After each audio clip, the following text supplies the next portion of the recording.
What do you think will happen when the mafia boss discovered his secret daughter? Before we begin, if you enjoy dramatic love stories with unexpected twists, hit that subscribe button and the notification bell so you never miss any of my stories. Now, let's dive into this emotional journey.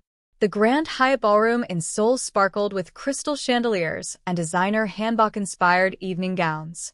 But Min Jae only had eyes for one woman. Jade Thompson stood near the floor-to-ceiling windows overlooking the Han River, her dark brown skin glowing against a stunning ruby-red dress, her box braids styled into an intricate crown. 7 years had evaporated since he'd watched her board that plane to America, and seeing her now knocked the air from his lungs just like their first encounter at that art gallery in Itaewon. But it was the tiny hand gripping hers that stopped his heart entirely. A little girl, perhaps 6 years old, with Jade's striking features and intelligent eyes, dressed in a miniature hanbok that matched her mother's aesthetic. The child giggled at something Jade whispered, and Min Jae felt his meticulously ordered existence shatter. The mathematics were devastatingly simple. 7 years since their relationship ended, 6 years since this child must have been born. Studying that little girl, his throat constricted as she turned, revealing a profile that carried something achingly familiar in the set of her jaw, the tilt of her head. Jade's gaze met his across the crowded reception hall, and every drop of color drained from her face. Jade Thompson had mastered the architecture of survival. At 31, she'd become an expert at single motherhood while managing her online art consulting business and an unshakable resolve to provide her daughter with everything she deserved. Tonight, she'd invested in this ruby dress for her former colleague's wedding, wanting Hannah to see her mother as something beyond perpetual exhaustion. "Yama, can I have tiak now?" Hannah tugged at her hand, her afro puffs decorated with tiny red ribbons that bounced with each movement. "After the ceremony, sweet girl, you know our agreement." Jade smoothed her daughter's dress, her heart expanding with that familiar blend of adoration and fierce protectiveness that Hannah always inspired. The Seoul ballroom hummed with celebration. Jade had nearly refused the invitation, remembering that her colleague had connections to Korea's underground business networks, but Hannah had been thrilled about wearing a hanbok, and Jade refused to let ancient history dictate their choices. "Jade." Her colleague swept over, radiant in her white fusion gown. "I'm so happy you made it all the way from the States. There's someone important I'd like you to meet." Jade's practiced smile froze as she followed her colleague's gesture across the room. Her heart stopped, then hammered against her ribs hard enough to bruise. Min Jae. 7 years dissolved in a heartbeat. He stood near the bar with that same commanding presence that had first captured her attention at that Itaewon gallery opening where she'd been showcasing emerging artists. His perfectly tailored charcoal suit emphasized broad shoulders and a lean, controlled frame.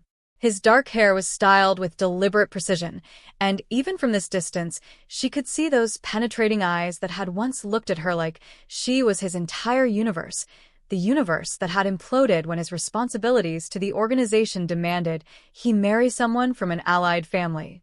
Someone who wasn't a struggling American art consultant in Hongdae with aspirations larger than her modest studio apartment. "That's Min Jae Kong," her colleague continued, oblivious to Jade's distress. "He's one of Taesung's business associates. Apparently, he's quite influential in—" "Excuse me," Jade interrupted, her voice tight. "Hannah needs the restroom." But it was too late. Min Jae's gaze had found hers across the crowded room, and she watched recognition, then shock, then something unreadable flash across his features. His eyes dropped to Hannah, and Jade saw the precise moment he started calculating dates and probabilities. "Yama?" Hannah looked up at her with concern. "You look worried. Are you scared?"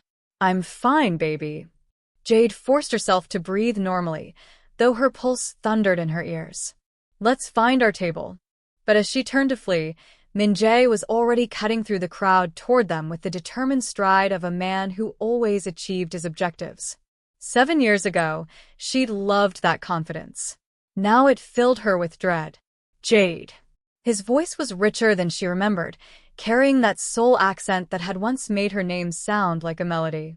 "It's been quite some time, Min Jae." She despised how composed her voice sounded when everything inside her was pandemonium. Yes, it has. His attention shifted to Hannah, and Jade instinctively drew her daughter closer. And who is this lovely young lady? Hannah, never timid, smiled up at him. I'm Hannah. I'm wearing a hanbok. Do you like it? It's beautiful, Min-jae said, his eyes never leaving the child's face. You look like a princess. How old are you, Hannah? I'm 6. My birthday was 2 months ago. Yama made me a butterfly cake. Jade watched the calculation in Min-jae's expression intensify. His jaw tightened almost imperceptibly, a tell she remembered from when he was suppressing powerful emotion. When he looked back at her, his eyes held questions that made her stomach twist with anxiety. We need to talk, he said quietly, his tone brooking no refusal. There's nothing to discuss. Jade kept her voice gentle for Hannah's sake. We've both continued with our lives. Have we? His gaze dropped pointedly to Hannah again. Because from my perspective, it appears we have quite a lot to discuss. A server passed with a tray of canapes, and Hannah's attention diverted. Jade used the moment to lean closer to Min-jae, her voice dropping to a fierce whisper. Don't. Not here. Not tonight. Then when? The intensity in his eyes hadn't diminished at all in 7 years. Give me 5 minutes, Jade. That's all I'm requesting. Yama, I'm hungry, Hannah interrupted, tugging at her hand again. Of course, sweetheart. Jade seized the excuse gratefully. We should find our seats. Enjoy the wedding, Min-jae. She turned to leave, but his hand caught her wrist gently but decisively. The contact sent electricity racing up her arm, her body remembering what her mind had tried desperately to forget. Tonight, he said quietly. After the reception. The parking garage. 10 minutes, please. Jade pulled her wrist free, resenting how her skin still tingled from his touch. I have an early flight tomorrow. The parking garage. 10 minutes. His expression didn't change, but she saw determination flash in his dark eyes. Please. Yama. Hannah looked between them with the intuitive concern of a child who sensed adult tension. Fine, Jade said, making the decision she knew she'd regret. 10 minutes. That's all you get. Min-jae's expression didn't shift, but she saw satisfaction gleam in his gaze. That's all I'll need. As Jade led Hannah toward their table, she felt his stare burning into her back. She'd spent 7 years constructing a secure, stable existence for herself and her daughter. 7 years convincing herself that the decisions she'd made were correct. That keeping Hannah's father unknown was protecting them both from a world too perilous to approach. Now, in one moment, one chance encounter at a wedding, that carefully built fortress showed its first fractures. Because she knew Min-jae Kong, knew the relentless determination that made him a force to be reckoned with in Seoul's shadows. Once he had a question, he wouldn't rest until he had an answer. And the answer to this particular question would change everything. Who was that Ajusi? Hannah asked as they sat down, her bright eyes curious. He seemed nice. His eyes are pretty, like the ocean in the picture books. Jade's heart squeezed painfully. Just an old friend, baby. Now, let's see what they're serving for dinner. But as the evening progressed, Jade felt Min-jae's presence, like a physical weight. He didn't approach them again, but she was constantly aware of where he stood, how frequently his gaze found them across the room. When Hannah played with the other children, Jade caught him watching with an expression that made her throat constrict with unnamed emotion. The night couldn't end fast enough, yet crawled with agonizing slowness. Each moment brought her closer to a conversation she'd dreaded for 6 years. How did you tell a man that he had a daughter he'd never known existed? How did you explain that you'd chosen to raise her alone rather than bring her into a world of violence and obligation? The wedding reception finally concluded near 11. Jade had managed to avoid Min-jae for the rest of the evening, though she'd felt his attention like a brand against her skin. Now, with Hannah sleeping peacefully in her hotel room with a babysitter she'd hired, she had no more excuses. She found him waiting by a sleek black Genesis in the parking garage, the harsh LED lights casting sharp shadows across his features. He'd removed his suit jacket, and his white dress shirt had the top 2 buttons undone, revealing the hollow of his throat. "You came," he said simply, opening the passenger door for her. "I said I would." Jade slid into the car, the leather interior carrying that expensive scent mixed with something distinctly him, sandalwood and something darker, more complex. 10 minutes. Min-jae closed her door and walked around to the driver's side with measured composure that made her anxious. When he settled beside her, but made no move to start the engine, the silence pressed down like a physical presence. "Is she mine?" The question came without preamble, without subtlety. Jade had prepared numerous careful explanations, had rehearsed this moment in her mind countless times, but confronted with his direct gaze, all her practiced words evaporated. "Yes." The single syllable seemed to reverberate in the confined space.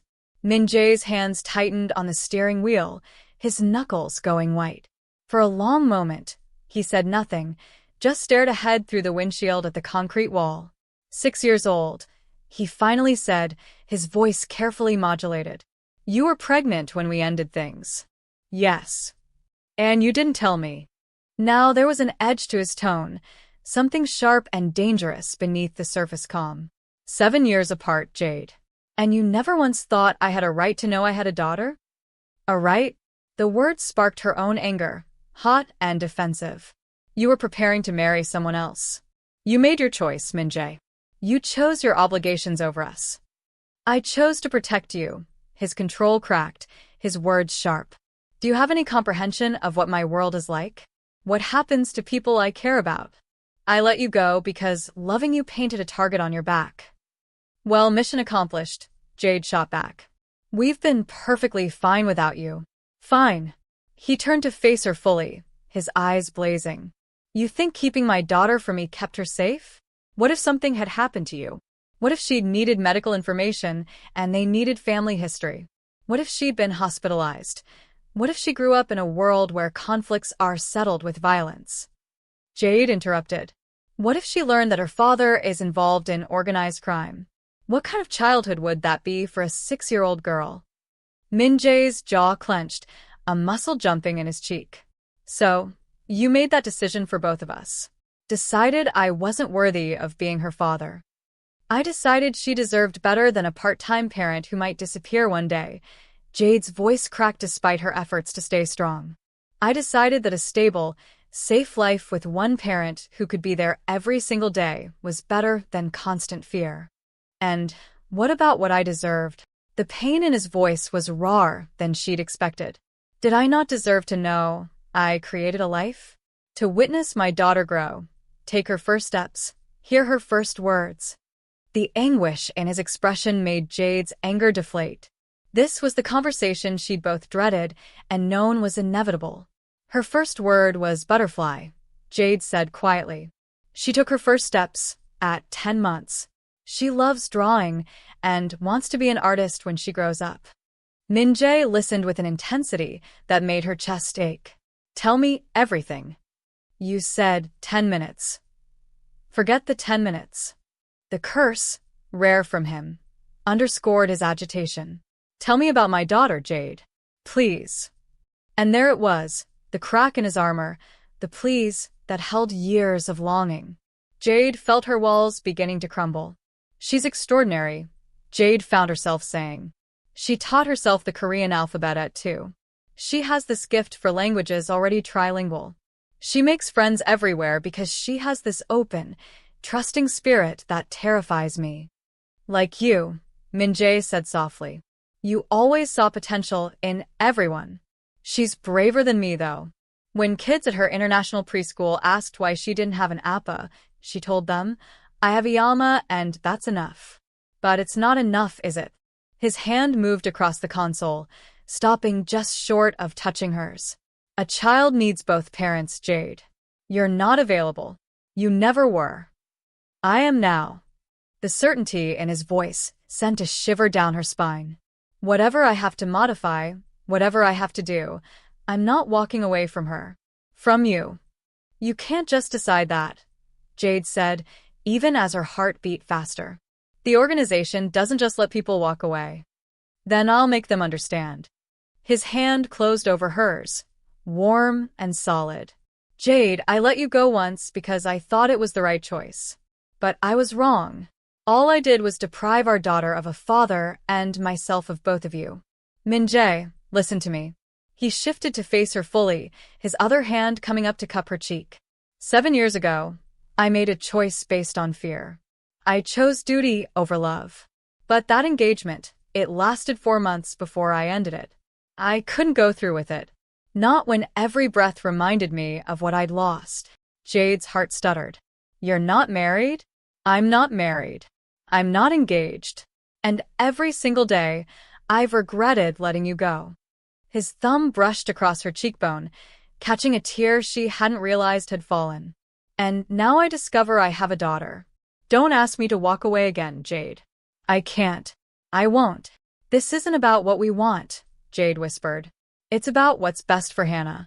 And you don't think having her father in her life is what's best? I think having a father who might not survive the week isn't what's best. Min-jae's expression hardened with determination. Then I'll ensure that never happens. I'll restructure everything if I have to. Move into legitimate business, whatever it takes. You can't just snap your fingers and leave that world. Maybe not immediately, but I can start the process. He leaned closer, his forehead nearly touching hers. Give me a chance, Jade. Let me be a father to Hannah. Let me prove I can be what both of you need. Jade pulled back, her mind racing. Everything in her screamed caution, warned her against reopening this door. 7 years of building independence, of learning to survive alone, of protecting her heart. All of it at risk. No, she finally said, her voice firm despite the trembling in her hands. No. Min-jae looked stunned, as if he'd never considered she might refuse him. You don't get to walk back into our lives just because it's convenient now, Jade said, her anger reigniting. 7 years, Min-jae. You had 7 years to find me. I wasn't hiding. I maintained my professional connections in Seoul. You could have reached out at any time. I thought you'd moved on, that you were better off without me. And now you've decided differently? Just like that. Jade shook her head. That's not how this works. You don't get to make unilateral decisions about our daughter's life just because you've suddenly developed paternal instincts. That's not fair. Fair? Jade's voice rose. You want to talk about fair? Was it fair that I had to raise our daughter alone? That I had to work 2 jobs while pregnant because the man who claimed to love me chose his organization over us? That I had to explain to a 2-year-old why she didn't have an appa when all her friends did? Min-jae flinched. I didn't know, because I protected you from knowing. Jade's composure finally shattered. Do you think it was easy keeping that secret? Every time she asked about her father, every birthday, every school event where she was the only child without a dad, I carried that weight alone. And now you want to just step in and play happy family? I want to be her father. You can't just want something and have it happen, Min-jae. This is a child's life we're talking about. She has routine, stability, security. I'm not going to disrupt that because you're feeling guilty or nostalgic or whatever this is. This is me trying to do the right thing. 7 years too late. The words hung between them like a blade. Min-jae's expression shifted through several emotions, pain, frustration, anger, before settling on something that looked like acceptance. What do you want from me? He asked quietly. What would it take for you to let me into her life? Jade was quiet for a long moment, considering. Time, she finally said. I need time to think about this. To figure out how to even explain you to her, if I decide to explain you at all. If. The word came out strangled. Yes, if. I have to consider what's best for Hannah. And right now, I don't know if that includes you. I'm her father. Biologically, yes. But being a father is more than genetics. Jade reached for the door handle. I need to go. The babysitter is waiting. Jade, please, I'll contact you when I'm ready. If I'm ready. She climbed out of the car, her legs unsteady. Don't try to find me. Don't show up at my hotel. Don't pressure me. If you actually care about Hannah, you'll respect my decision and give me space. Min-jae looked like he wanted to argue, every line of his body tense with frustration, but he finally nodded. How long? I don't know. Maybe never. That's not acceptable. His composure cracked again. She's my daughter, too. Then you should have thought about that 7 years ago. Jade closed the car door and walked toward the elevator, refusing to look back. She felt his gaze following her, felt the weight of everything unsaid pressing against her shoulders. Only when the elevator doors closed did she allow herself to break down, tears streaming down her face as the reality of the situation crashed over her. She'd spent 7 years building a life for herself and Hannah. A life that was simple but fulfilling, safe but happy. And in one night, one chance encounter, Min-jae had threatened to upend all of it.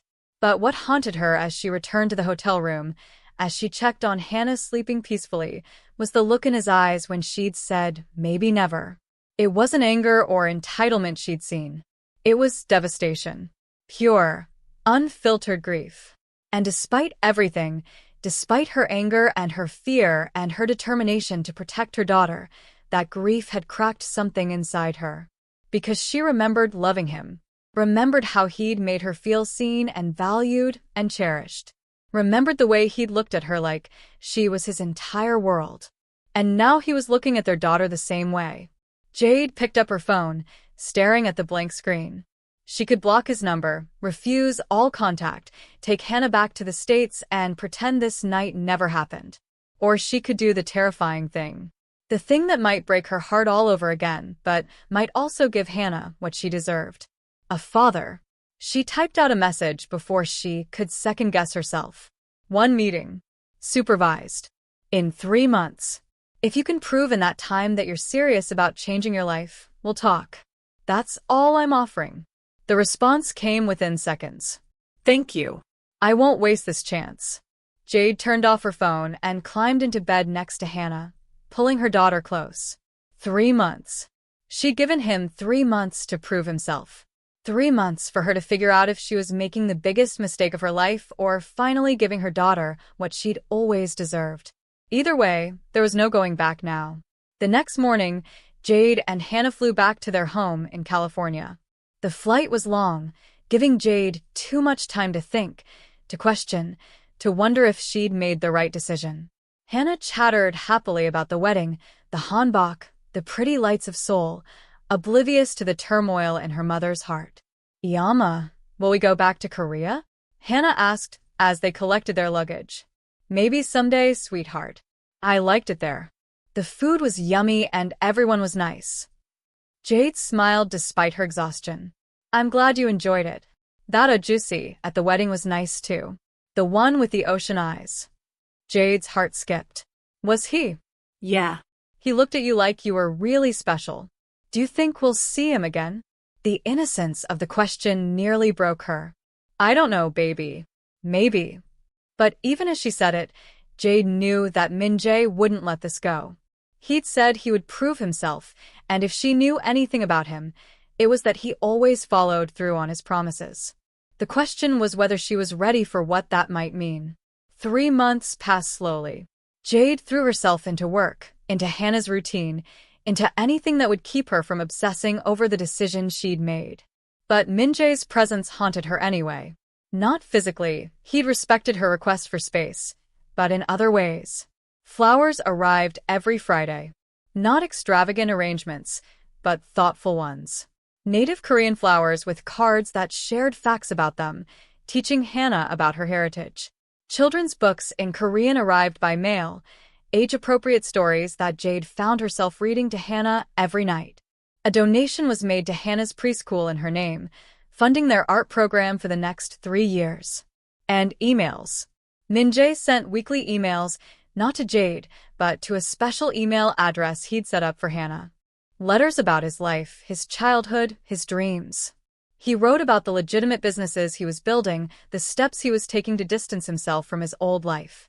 He shared photos of places in Seoul he wanted to show Hannah someday, palaces and parks and museums.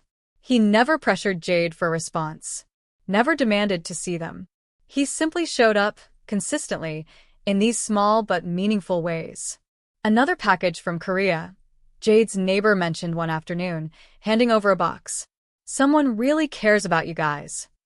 Jade opened it to find a traditional Korean doll for Hannah and a gallery catalog from a new exhibition in Seoul featuring Black artists. The card read, "I saw this and thought of you. The gallery director mentioned you consulted on the exhibit remotely. I attended the opening. Your influence was evident. I'm proud of what you've built." Jade stared at the card for a long time. He'd gone to an art exhibition. Min-jae, who never particularly cared about art beyond its investment value, had attended a show because she'd worked on it. "Yama, what's in the box?" Hannah bounded over, always excited for packages. "A present for you." Jade showed her the doll. "From Korea." "From the ocean eyes Ajusi?" Hannah's eyes widened. "How did you know?" "Because he sends us nice things." Hannah hugged the doll close. "I wish I could say thank you." Jade's heart ached. "Maybe you can." That night, after Hannah was asleep, Jade finally opened her laptop and began typing an email. *Min-jae, thank you for respecting my boundaries these past 3 months. And thank you for the gifts, the flowers, the books. Hannah loves them all, though she doesn't know they're from you. She thinks they're from the nice Juicy from Korea. I've been watching what you're doing. The donations, the business changes, the consistent presence even from a distance.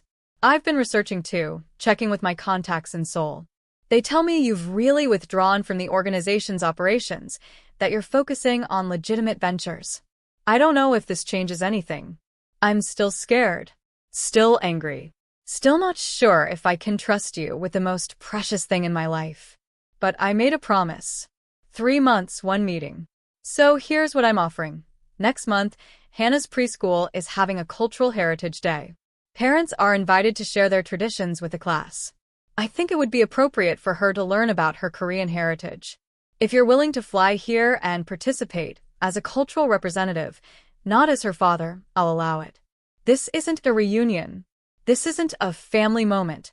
This is you showing up for her in a meaningful way, proving that you can be present without disrupting her life.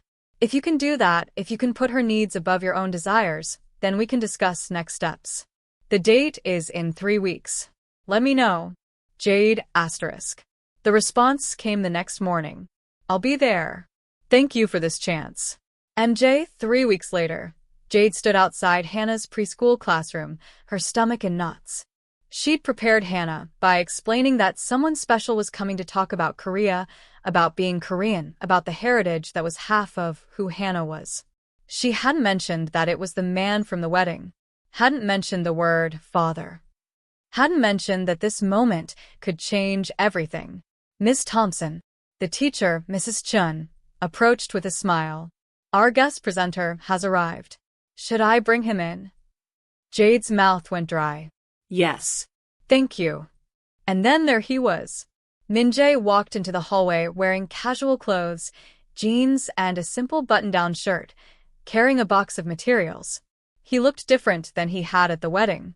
Less polished, more approachable, more nervous. Their eyes met, and for a moment, the world narrowed to just the two of them. 7 years of history, 6 years of secrets, 3 months of carefully maintained distance. All of it hung between them in that charged silence. Jade, he said quietly, thank you for this. Don't thank me yet. This is about Hannah, not us. I understand. Mrs. Chen opened the classroom door. Children, we have a very special guest today. This is Mr. Kong, and he's going to teach us about Korea. Jade watched from the doorway as Min-jae entered the classroom. 15 preschoolers looked up at him with varying degrees of interest and distraction. But Hannah's face lit up with recognition and delight. Ocean eyes, she exclaimed, then clapped her hand over her mouth as the other children giggled. Min-jae smiled, and Jade saw him swallow hard. Hello, Hannah. It's good to see you again. For the next hour, Jade watched Min-jae transform. He taught the children basic Korean words. He showed them how to write their names in Hangul. He brought traditional Korean snacks and taught them proper etiquette. He told stories of Korean folklore with the same engaging energy he'd once used to negotiate business deals. But mostly, Jade watched how he was with Hannah. He included her without singling her out. He was patient when she asked endless questions. He looked at her with such profound love and pride that it made Jade's chest tight. When he taught the children a simple traditional dance, he gently corrected Hannah's form with the kind of care that spoke of someone who understood how precious she was. At the end of the presentation, each child received a small gift, a traditional Korean bookmark with their name written in both English and Korean. When Min-jae handed Hannah hers, his hand lingered for just a moment. "Thank you for being such a good student," he told her. "Your Korean pronunciation is excellent." "My Iyama teaches me," Hannah said proudly. "She says it's important to know where you come from. Your Iyama is very wise." Min-jae's eyes found Jade's across the room. "You're very lucky to have her." After the presentation, after the children had been dismissed for recess, Jade found herself alone with Min-jae in the hallway. "You were good with them," she said, hating how her voice shook. "You were natural." "I was terrified," he admitted. "The entire flight here, I kept practicing what I would say, how I would act. I've faced down rival organizations with less fear than I felt walking into that classroom." "Why?" "Because this mattered. Because she was watching, and I couldn't fail her again." He ran a hand through his hair, a gesture of vulnerability she remembered from before. "Jade, I know this was just a test. I know you're not ready to tell her who I am. But thank you. Thank you for letting me be part of her life, even in this small way." Jade crossed her arms, holding herself together. "You sent her letters." "I did. And flowers. And books. And donations. I wanted her to know she was thought of, even if she didn't know who was doing the thinking." "Why?" Jade asked, echoing his question. "Why does it matter so much? You barely knew about her for a few hours before I left Seoul. You could have just accepted my decision and moved on with your life." "Because she's mine," Min-jae said simply. "And because every day I don't know her is a day I can't get back.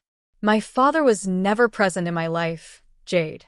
He was too busy building his empire, too focused on his obligations. I grew up in a house filled with everything except what mattered: love, attention, connection. I swore I would never be that kind of father. But you are in that world. You've built your own empire. And I'm dismantling it," he said fiercely. "Piece by piece. My second has taken over most operations. I've sold off the questionable assets. I've made it clear I'm transitioning out. It's not complete yet, but it's happening." "Why now? Why not 7 years ago?" The question that had haunted her. "Because 7 years ago, I was a coward," Min-jae said bluntly.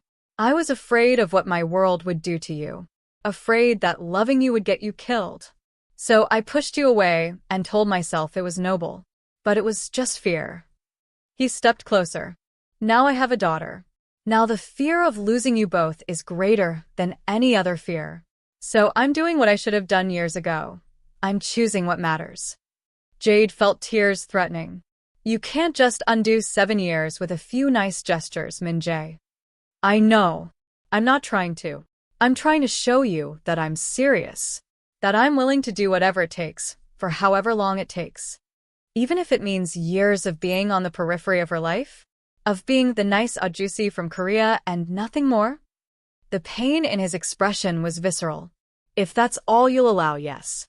I'll take any role in her life you're willing to give me." "Iyama." Hannah's voice rang out as children poured back into the building from recess. She ran up to them, her face flushed with excitement. "Can Mr. Kong come to our class again? Please?" The other kids all said he was the best guest we've ever had. Jade looked at Min-jae, then at their daughter's hopeful face. "That's up to Mr. Kong and his schedule." "I can come back," Min-jae said immediately. "Whenever your Iyama says it's okay." "Next month?" Hannah asked hopefully. "We're learning about different countries." Jade hesitated, then nodded slowly. "We'll see." The joy on Hannah's face and the gratitude in Min-jae's eyes were almost too much. As Hannah ran back to her classroom, chattering with friends about the cool Korean man who'd visited, Jade felt something shift inside her. Not forgiveness, not yet. But maybe the beginning of understanding. "One more visit," she told Min-jae. Next month, like she asked. And we'll see how it goes. Thank you, he said quietly. I know this isn't easy for you. No, it's not. But I'm not doing this for you. I'm doing it for her. I understand. And Jade? I meant what I said. I'll wait as long as it takes. As she watched him walk away, Jade couldn't help but wonder if she was making a terrible mistake or finally making the right choice for the wrong reasons. Either way, there was no stopping it now. Min-jae kept his word. He came back the following month and the month after that. Each visit, he respected Jade's boundaries. He didn't push for more time, didn't demand to be acknowledged as Hannah's father, didn't pressure Jade for anything beyond what she offered. He simply showed up, consistently and reliably, building trust one small moment at a time. 6 months after that first classroom visit, Jade finally admitted to herself what she'd been trying to deny. Hannah adored him. The other children did too, but Hannah especially. She saved her best drawings to show him. She practiced her Korean extra hard before his visits. She talked about Mr. Kong constantly. Yama, Hannah said one night as Jade tucked her in. Can I ask you something? Of course, baby. Is Mr. Kong my appa? Jade's breath caught. What makes you ask that? Because he looks at me the way Zoe's appa looks at her. Like I'm really special. And he has your hair color, Yama. And we have the same eyes. And he always knows my favorite things even though I don't remember telling him. Jade sat on the edge of the bed, her heart pounding. This was the moment she'd been dreading and anticipating in equal measure. Would you want him to be your appa? She asked carefully. Hannah was quiet for a long moment, her small face serious. I think he already is. I think he's always been my appa, and you were just waiting to make sure he was going to stay. Out of the mouths of babes, Jade thought, tears stinging her eyes. You're right, she whispered. He is your appa. I'm sorry I didn't tell you sooner. Why didn't you? Because I was scared. Because I wanted to protect you. Because sometimes grown-ups make mistakes even when they're trying to do the right thing. Hannah reached up and touched Jade's face. But he came back. He keeps coming back. Yes, he does. Then maybe it's okay to not be scared anymore? Jade pulled her daughter into a hug, holding her tight. Maybe you're right, sweet girl. Maybe it is. The next day, Jade sent Min-jae an email. Hannah knows. She figured it out herself. She wants to see you, not as Mr. Kong the cultural guest, but as her father. If you're still serious about this, if you're still committed to being in her life for real, then I think it's time we stopped pretending. Come to dinner this Friday, 6 p.m. And Min-jae? Don't make me regret this. His response was immediate. I'll be there. And Jade? Thank you for trusting me with this. I won't let either of you down. Friday arrived with a mixture of anticipation and dread. Jade had changed her outfit 3 times before settling on simple jeans and a sweater. Hannah, sensing the importance of the evening, had insisted on wearing her favorite dress, the one with butterflies. When the doorbell rang at exactly 6 p.m., Hannah raced to answer it. Jade followed more slowly, her heart in her throat. Min-jae stood in the doorway with flowers for Jade and a wrapped present for Hannah. But it was the expression on his face that made Jade's breath catch. Nervous, hopeful, vulnerable. Appa. Hannah threw her arms around him. The word clearly hit Min-jae like a physical blow. He dropped to his knees, wrapping his arms around their daughter, his eyes squeezed shut. Hannah, he managed, his voice thick with emotion. My daughter. Jade watched them, her vision blurring with tears. This was what she denied them for 6 years. This moment, this connection, this love. I'm sorry, she whispered, not sure who she was apologizing to. Min-jae looked up at her, still holding Hannah. No apologies. We're here now. That's what matters. Dinner was surprisingly easy. Hannah dominated the conversation, asking Min-jae endless questions about Korea, about his life, about why he hadn't been around before.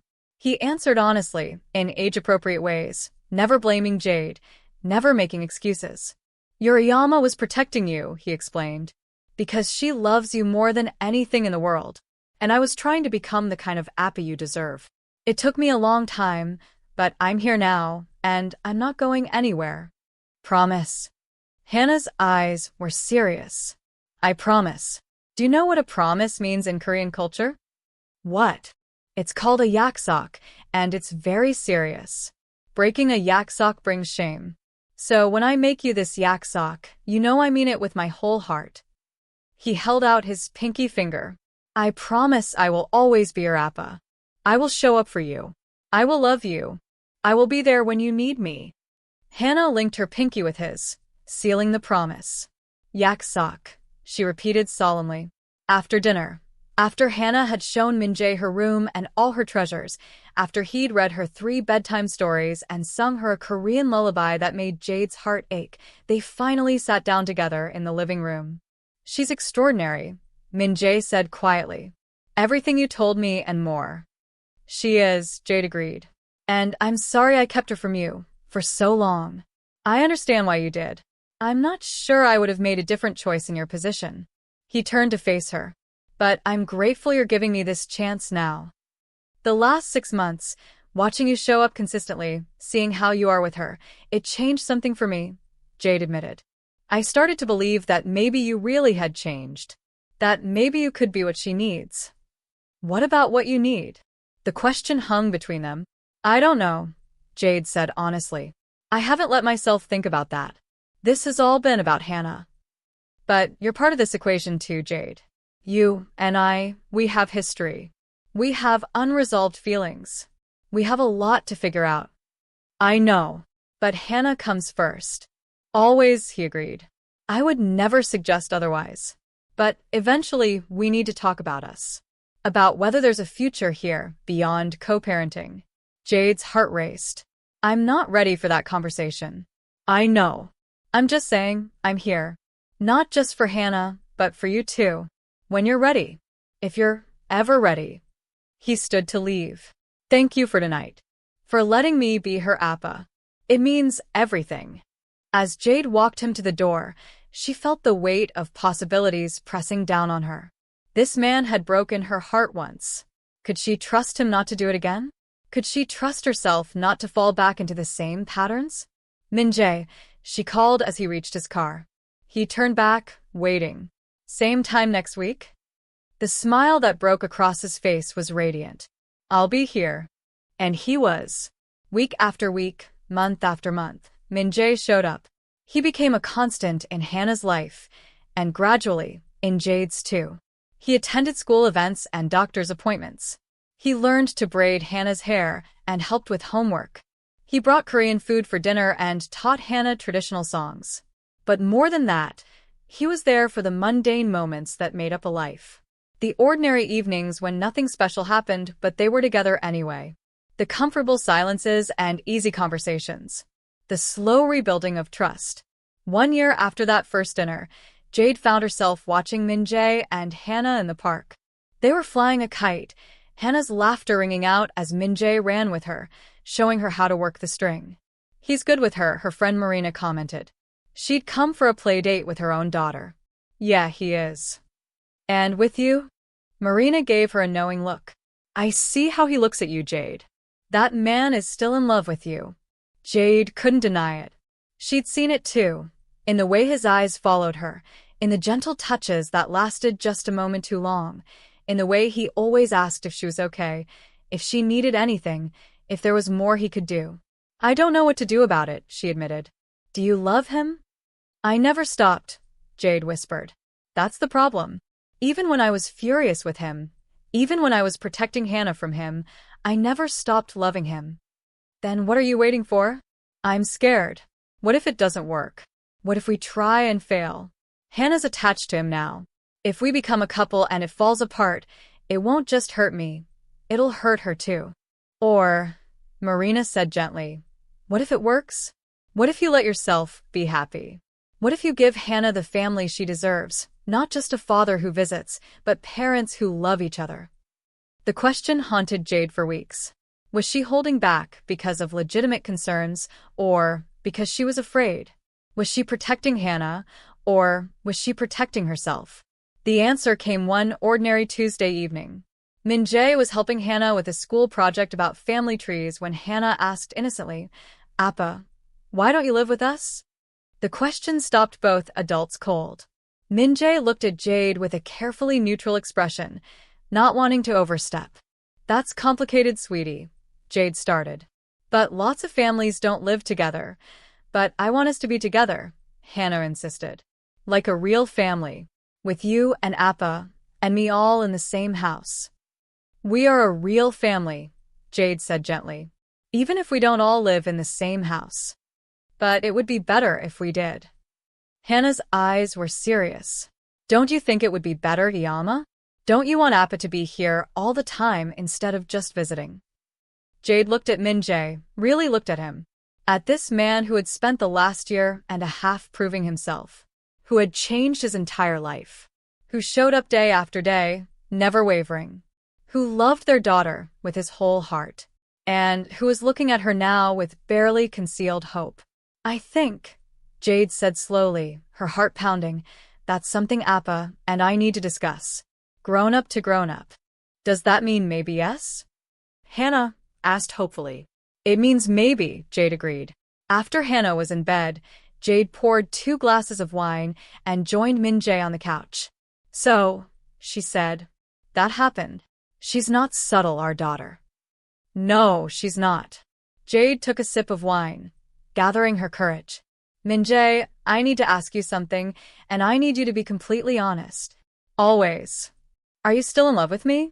Not as the mother of your child, but as me, as Jade." Min-jae set down his wine glass and turned to face her fully. "Yes," he said simply. "I've been in love with you since the moment you told me my gallery installation was technically proficient, but emotionally vacant. I fell harder when you agreed to give me a chance despite knowing what I was. And I've loved you every day since, even when I thought I'd never see you again. And if I told you I'm scared, that I don't know if I can do this, then I'd say I'm scared too.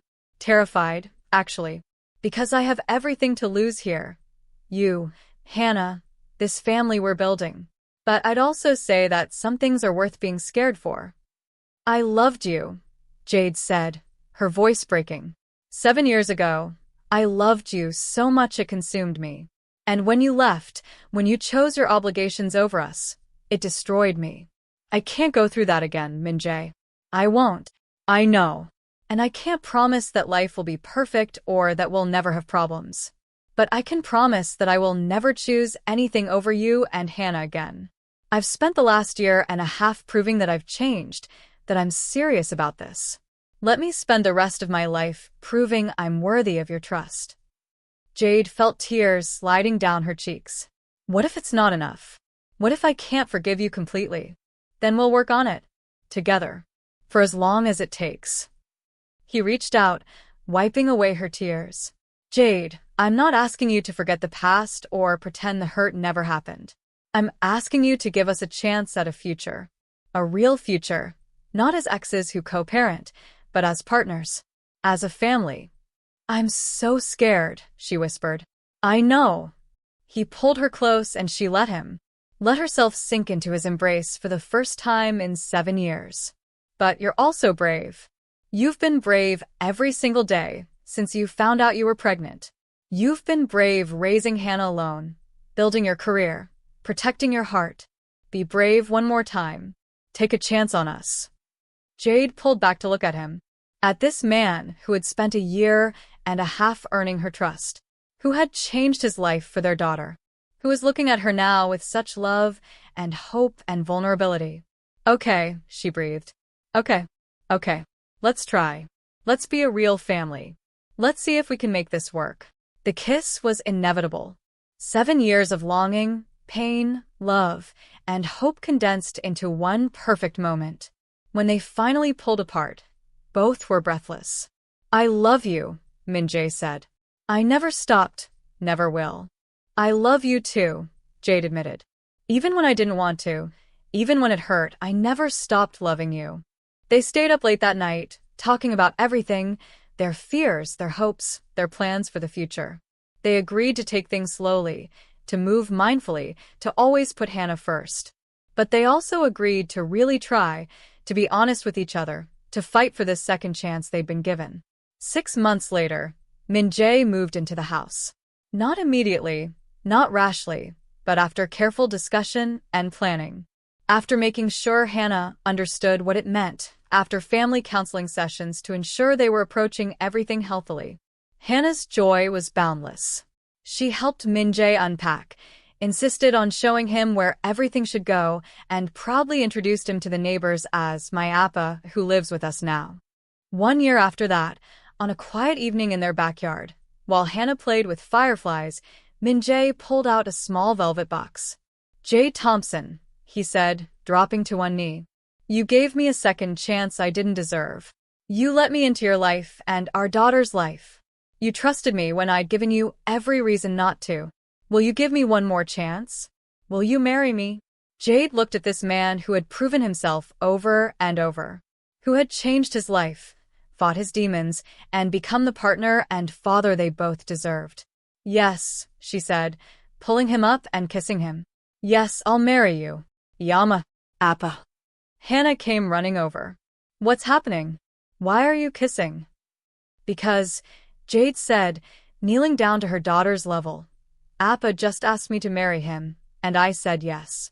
Hannah's eyes widened. "Does that mean we're going to be a married family?" "That's exactly what it means," Min-jae confirmed. Hannah threw her arms around both of them. "This is the best day ever." As they held each other, Jade, Min-jae, and Hannah, under the stars, Jade felt a profound sense of peace. This hadn't been an easy journey. There had been pain and fear, and so many obstacles. But they'd fought through it all. They'd chosen each other, over and over. They'd built something real and lasting from the broken pieces of their past. The wedding was small and intimate, held in a garden in Seoul so Min-jae's family could attend. Hannah was the flower girl again, 8 years old now, and beaming with pride as she scattered petals down the aisle. When Jade walked down that aisle toward Min-jae, she wasn't the scared 24-year-old who'd fled to America with a secret. She was a woman who'd survived, who'd built a life, who'd found the courage to love again. And Min-jae wasn't the man who'd let fear drive his decisions. He was someone who'd fought to become worthy of his family, who'd proven that people could change, who'd shown up every single day even when it was hard. "I promise to love you," Min-jae said during his vows, his eyes locked on hers. "To choose you every single day. To be the partner you deserve and the father our daughter needs. I promise that my past will never threaten our future and that our family will always come first." "I promise to trust you," Jade responded, her voice steady despite her tears. "To believe in us even when it's scary. To build this life with you, not just for Hannah, but for us too. I promise to love you with my whole heart, the way I did 7 years ago, but wiser now, stronger now." They sealed their promises with a kiss while Hannah cheered and their gathered loved ones celebrated. If this story touched your heart, please like, subscribe, and share your thoughts in the comments. Have you ever been given a second chance? How did you rebuild trust? Let us know your stories below. And don't forget to hit that notification bell so you never miss our dramatic love stories. Until next time, remember, sometimes love is about showing up, even when it's hard, even when it takes years, and proving that you're worth the second chance you're asking for. As always, I'll see you in my next story.